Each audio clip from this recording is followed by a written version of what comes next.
times in life we have tough choices to make, difficult decisions. In healthcare, life and death decisions. I find one of the most important things to know when we're trying to make those decisions, whether they're decisions internally, in relationships that you're building with your team, with your staff, or relationships with your patients that you're charged with taking care of, or relationships with the broader community that you serve as an organization. It's critical that we know who we are accountable to. Now, my mom lives in an independent living facility, but I manage all her assets. My wife pays all her bills. I'm accountable for my mother now. It's a different relationship.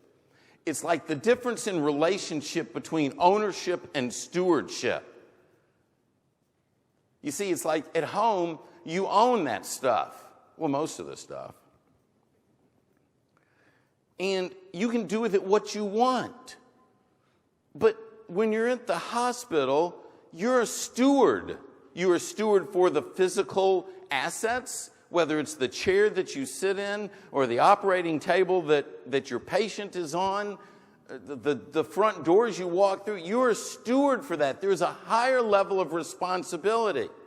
And in the relationship with my mom is accountable for versus accountable to. It's like with her assets. If I invest my money and I make a mistake, well, I made a mistake. It happens. But that can't happen with mom's money. As a steward, I cannot allow that. And so when you think about the relationships all through your careers with HCA and who you're accountable for, and you see that versus accountable to, then honor those relationships the way that they're supposed to be honored. Every time you're accountable to someone does not mean you're accountable for. But every time you're accountable for someone, it also means you're accountable to. Accountable for is at the highest level.